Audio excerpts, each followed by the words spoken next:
Master, when did you begin to practice Motobu Udunti? In July of 1915, the Taisho epoch, I began my adventure as a student of the Grand Master Choyo Motobo. At that time, I was a young, impetuous fellow who wanted to become strong, and so I asked the Grand Master if he would initiate me into his art. I thought that it would be easy to learn. I practiced the techniques with all the enthusiasm and dedication I could manage, trying to obtain the approval of my master.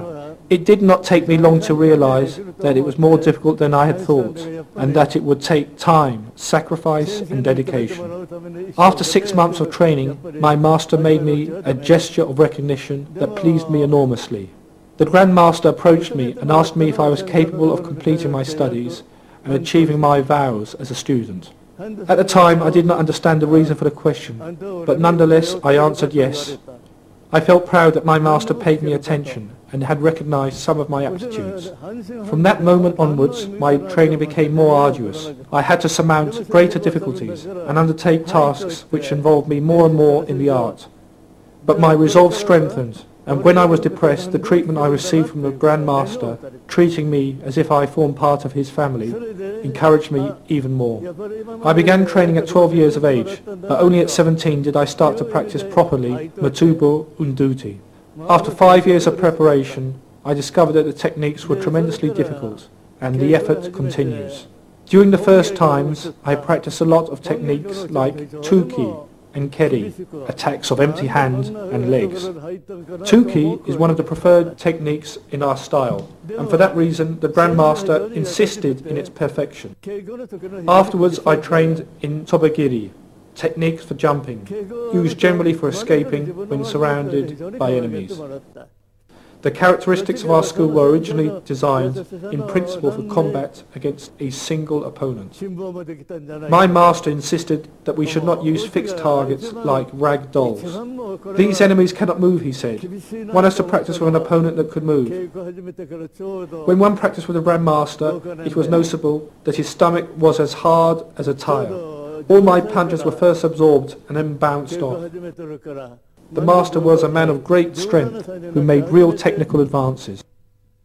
During the first 5 years, I only practiced Tuki, Keri, Itobigeri. I used to go to the cemetery because it was a place particularly tranquil, where people did not often visit. Was there something special in the training session? When I reached 20 years of age, I began my hardest training in the winters. I used to train on the beach. I used to get into the water up to my neck, but my posture had to remain still. I looked towards the horizon, and I used to sing and shout.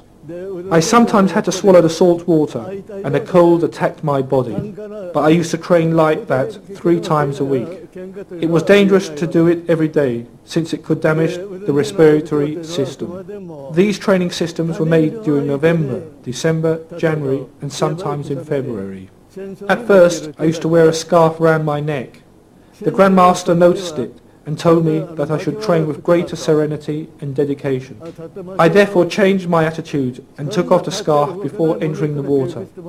I believe that this training strengthened me a great deal, since I am 93 years old and have never had a cold. I keep myself in shape and still train with my students.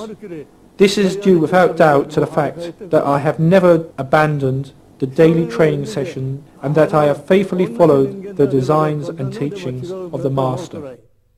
Until when do you expect to train? My desire is to continue training my students until I reach 100 years of age, or while I can walk by my own means, so that I can pass on all the legacy of my Master to generations of new students. I would like to say to my students and to all the experts in martial arts that the teachings are not mine. I am merely passing on the techniques of my master, Choju Motobo. Those that wish to learn have to train with vigor, so as to learn the true spirit of Udunti. The techniques of Udunti are direct and forceful. They belong without doubt to a period when the defense was more important than the flourishes of these sporting styles. What is your attitude to combat? My master insisted a great deal on this point.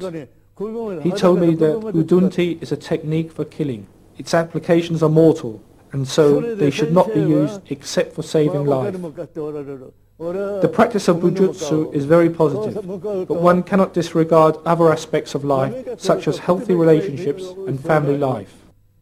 There exists a large number of written articles about the techniques, movements, styles, and mental states of martial arts.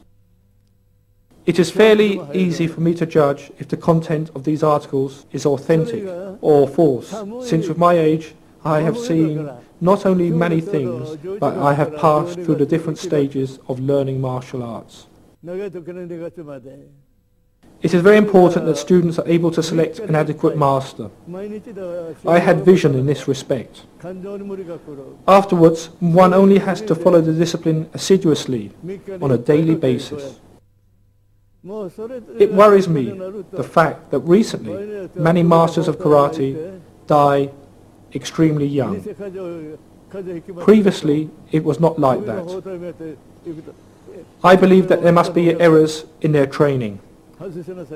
Their training does not permit them to remain physically healthy.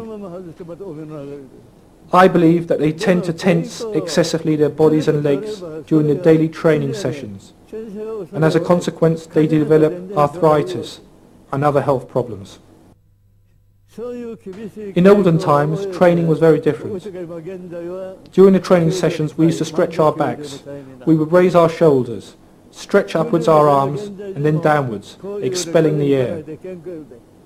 Natural breathing was very important for correctly doing bujutsu.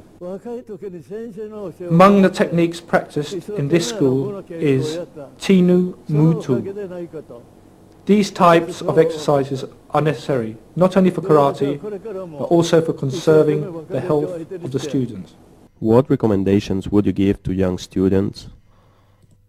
The first, and by far the most important, is that they should select a good master. With a good master, the correct technique is guaranteed. What other things can they do to develop their abilities? I believe that training in the open air, especially beside the sea, is excellent. The pure air and the sea breeze that contains mineral salts such as yodo and other elements are excellent for the health. They should break their habits, walk backwards on tiptoes and differently from the usual way of walking. Techniques like Ushiro, Yukimi, back position, allow the development of positional sense and space, as well as forming strength in the lower stomach. If they practice this at least once a week, then they will be able to develop, like me, a robust health. During the recording of the video, your vitality and the sharpness of your movements have surprised us. What is the secret for reaching this level, if there is a secret? I have known during my life a number of people with a natural talent for bujutsu, people with a happy disposition, and I have known other people who without these talents have with time reached the level of master. I think that in the light of these results that the key lies in the care, the dedication, and the capacity that each one of us has to throw oneself into the effort in order to reach our objective. Daily training allows us to develop useful techniques, speed and power. And this with time allows us to understand bujutsu and bushido. I recommend jogging on the beach. As well as the pure air, another value is that it is beneficial for the student to exercise alone, motivating himself, thereby developing his own sense of will, and this maintains us in good health. I rise every day at 4:30 in the morning. In the city the air is dirty, but at this time it is less contaminated, so I go up to the roof of my house to breathe. I train every day, and having trained I like to drink a beer. It is important that the students realize that cold drinks are not healthy, and that they should not drink soft drinks when training. I drink beer or natural orange. The first helps you to sweat and cleanse oneself by sweating out the toxins. Finally, Master, what do you recommend to young students? I recommend them to give everything in training. The martial discipline is more than technique, because what is really being formed is the personality. Many thanks, Grandmaster.